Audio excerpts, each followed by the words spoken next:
So yesterday, The Atlantic and its editor-in-chief released an absolute bombshell. Jeffrey Goldberg, the editor-in-chief, had been included in a private Signal chat group between leading members of the Trump administration in which they discussed and planned an attack on the Houthi rebels in Yemen by the US. It's another unprecedented, incredible faux pas, mistake, blunder by the Trump administration. The fact that they're using Signal, these messages were set to be auto-deleted at a certain time. They shouldn't be using Signal in the first place for such a sensitive operation. And the fact that, they were going to delete the messages, also very problematic legally. The fact that they invited a leading journalist who works for a publication that has been quite critical of the Trump administration's Putin pivot and its handling of the Russo-Ukrainian war and their negotiations in the last 2 months. Also just incredible. So I don't know if it was by accident or by design that someone included him. However, what I want to focus on in this video are the number of anti-European comments from leading members of the Trump administration and what this is an indicator of with respect to the Russo-Ukrainian war, the negotiations, and the US's relationship with the European Union and its constituent member states and the UK. So let's get into it. The Atlantic magazine, I guess it is. Well, it's a publication. And Привет, my name is Connor Klein and welcome to Geopolitics with Connor Klein. Here we're focusing on the Russo-Ukrainian war. There are obviously a lot of other issues with this leak, this incredible breach of security by the Trump administration. So basically you have this messaging app, Signal, which I use myself. I mean, I don't think it's that unusual to use it, but I'm not dealing with national security issues and planning military operations. So that should be done on different platforms if you're a member of the US administration. So this chat group included J.D. Vance, the US Vice President, Pete Hegseth, the Secretary of Defense. Also there, that's going to be relevant to our conversation, is Stephen Miller. He is the Deputy Chief of Staff for the Trump administration. And other people were there. Mike Waltz, the National Security Advisor, he apparently added in the journalist. National Security Advisor did this. And also you had Tulsi Gabbard, who is Director of National Intelligence for the US. They were all in this chat.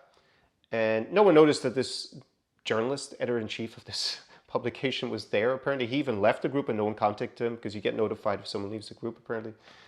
So unbelievable. Let's read the first comments that deal with the negative perception of Europe by leading members of the Trump administration. This has come no surprise to you who watch my channel regularly since I highlight this quite a bit. So J.D. Vance, and this has been confirmed as being a real conversation. This is not something where maybe we're being hoaxed.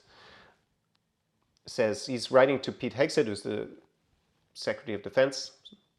If you think we should do it, let's go. I just hate bailing out Europe again. So he doesn't really want to do this strike on the Houthis because he sees it as bailing out Europe again. I don't know what other times he's referring to the US bailing out Europe, or maybe he means the Trump administration. I can't see how the Trump administration has been bailing out Europe in the last 2 months, but let's go on. He then continues, let's make sure our messaging is tight here. And he's not talking about the security messaging app. He means the messaging to go to the public. And if there are things we can do up front to minimize risk to Saudi oil facilities, we should do it. That's, security for the Saudis, like if these messages got out. Pete Hegseth replies, VP, I guess he means Vice President, I fully share your loathing of European freeloading. It's pathetic, all caps for pathetic. So they talk about discussing their loathing for European freeloading in inverted commas. So the fact that the US is carrying out the strike and it's not their European partners. But Mike is correct. We are the only ones on the planet, and then in brackets, on our side of the ledger who can do this. That is a very pertinent comment. I'll come to that in a second. Nobody else is even close. Question is timing. I feel like now is as good a time as any, given POTUS, that's President of the United States, directive to reopen shipping lanes. I think we should go, but POTUS still retains 24 hours of decision space. And then in jumps Stephen Miller. As I heard it, the president was clear, green light, but we should soon make clear to Egypt and Europe that what we expect in return. We also need to figure out how to enforce such a requirement. E.g., if Europe doesn't remunerate, then what? If the US successfully restores freedom of navigation at great cost, there needs to be some further economic gain extracted in return, and Pete Hegseth writes, Greece. So let's deal with the first part of this chain or thread. The bailing out of Europe again. This must refer to something that before Donald Trump came back into office, because I don't see what this Trump administration has been doing to bail out Europe. In fact, they're quite antagonistic towards Europe, quite hostile to Ukraine and its president. Obviously, we dealt yesterday with the special envoy to Russia from the US, Steve Witkoff, who basically just parrots Russian propaganda lines that are even more extreme than the normal ones at this point. So he doesn't even look like he's the American envoy to Russia. He looks like the Russian envoy to the US at this stage, but that's yesterday's video. And it shows the attitude of J.D. Vance. Obviously, he started, it's not like this is in isolation, right? We had Munich Security Conference speech by J.D. Vance where he basically blamed the issues that Europe is facing, the threats, not on Russia or China, but on European democracies themselves, that there isn't enough free speech, that basically parties that just happen to be very pro-Kremlin, like the Alternative für Deutschland, are not getting enough space, people aren't collaborating with them enough. Obviously, then we had the Romanian presidential elections that were cancelled, and now Călin Georgescu is actually banned from running again in the elections that will take place in May. These are the main concerns of J.D. Vance. Those, as you see with this attitude in the leaked conversations, is extremely negative, and it points to just an attitude by the American vice president that is pro the parts of Europe that are pro-Kremlin, that are doing Moscow's bidding, and against the European Union and the institutions and the big countries' governments, regardless of whether conservative or, I guess, more liberal, if you want to put an American context, but if they're center-left or center-right, traditionally, he's pro these more extreme parties that happen to be pro-Kremlin. And by the way, these parties like the Alternative für Deutschland, they're not in favor of increasing Germany's expenditures on defense. So it's not about saving money. It's not like these parties all want to arm up Europe and take away that burden from the United States in terms of protecting them. They're actually against that. So just think of that, which goes against what the US officially says. So there we have Pete Hegseth. What I found interesting is the part where he said on our side of the ledger. That means that at least Pete Hegseth sees America's European allies as actually still being allies, because he said on our side of the ledger, who's able to do it. And he's basically saying they don't have the capacity to do it, to carry out these strikes and to ensure that the shipping goes through the Suez Canal. There's also another part where J.D. Vance talks about that only 3% of US trade goes through the Suez Canal, but 40% of European does, and he doesn't think that the US should be doing it, basically, and it should be the Europeans. And that is at least slightly reassuring that Pete Hegseth believes that Europe and the US are still on the same side. I don't see J.D. Vance seconding that, interestingly, in this conversation. And then Steve Miller, who pops in, basically talks about Europe paying tribute. If you think about from the imperial age, when empires would come and then they would say, hey, we're guaranteeing the shipping lanes are open, we're guaranteeing your security, we're running a protection racket, to put it maybe in a more soprano setting, and you need to pay up the tribute or we'll, destroy your country and start attacking you, right? That's basically the same line of thinking here. We got, if Europe doesn't remunerate, then what?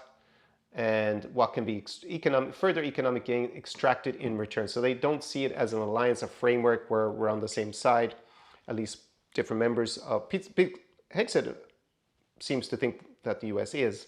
But other leading members of the US administration apparently don't see it that way. They see it purely as, I would put it in an imperialistic mindset.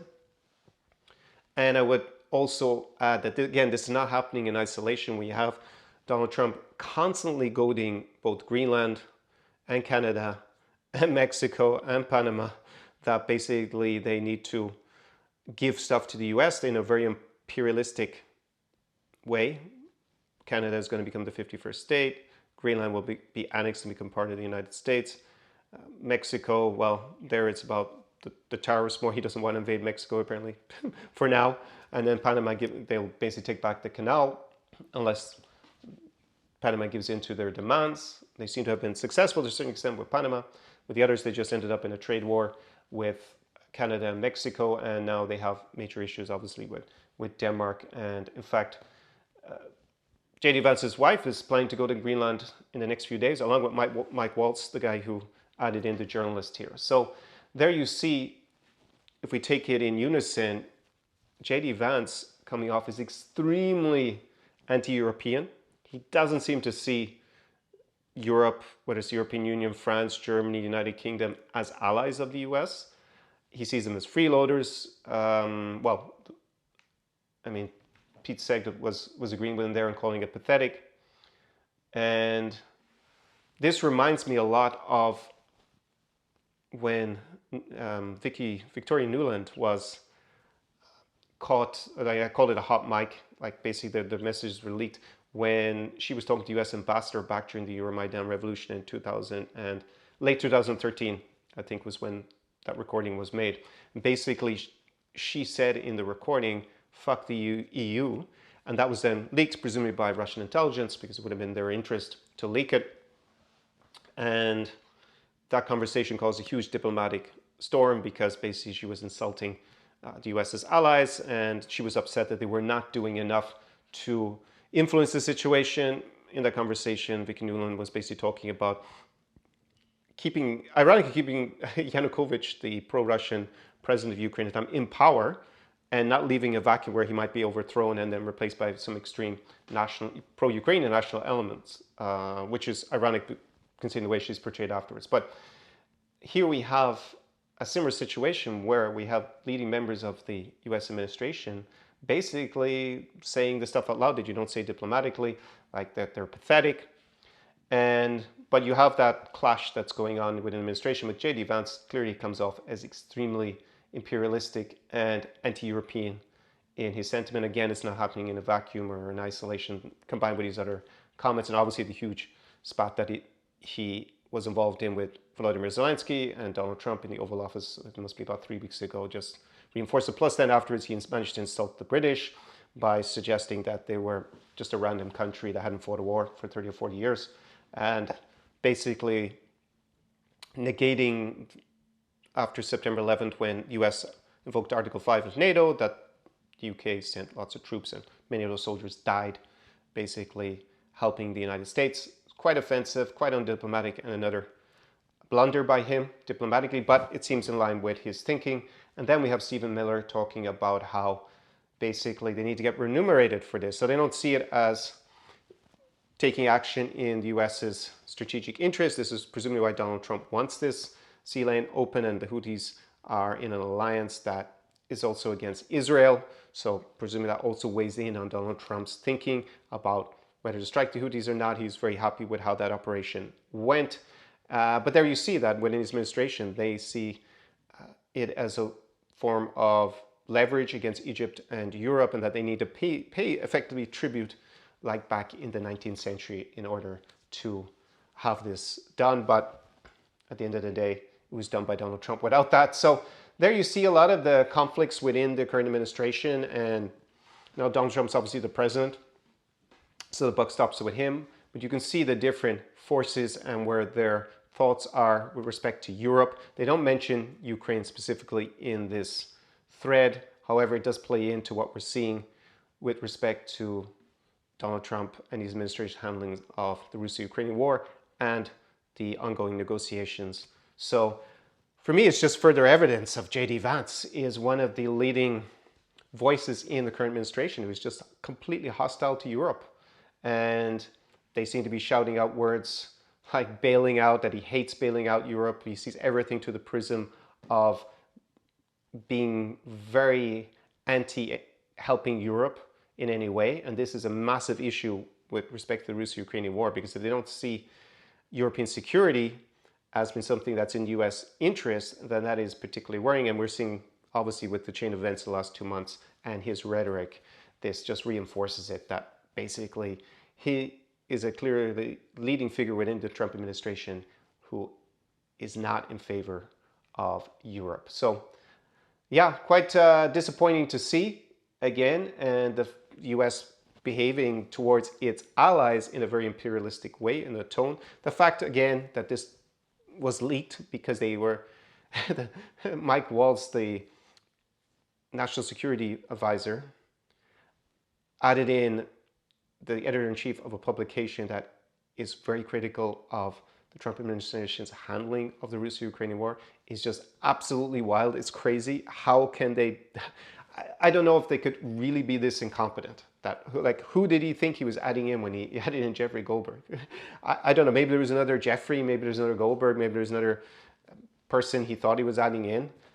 But really remarkable. And it'll be interesting to see if there are bigger consequences for this administration and its members, because this is really a huge gap. You just have to think back to the raucous reaction to Hillary Clinton and her emails and the server and all those scandals back in the past. But this is going on Signal when it shouldn't be happening, and they're adding in the editor-in-chief of a publication that's not even friendly to them.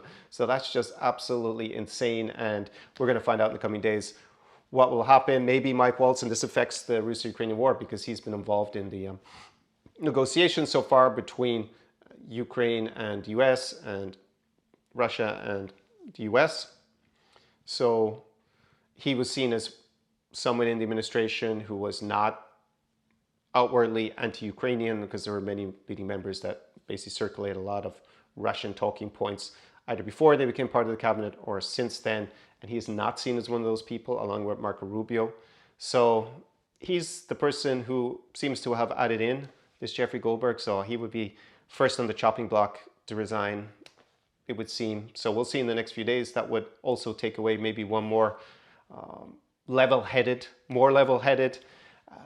person in the administration who's dealing with Ukraine. That would not be good from a Ukrainian point of view either, as opposed to maybe someone else being removed. Maybe if J.D. Vance had to resign, it would be play more in Ukraine's favor. I'm obviously looking to this from Ukrainian point of view and Ukraine and Europe's interests in how they deal with the US. So let me know down below in the comments your reaction to what all this means. Is the US administration just outwardly anti-European, or is it more nuanced? And what do you think should happen in light of this incredible security breach by leading members of the Trump administration? And on that note, I've actually got a different European t-shirt on today. I have the Estonian one. So I will bid you a do pobacenia and see you in the next video.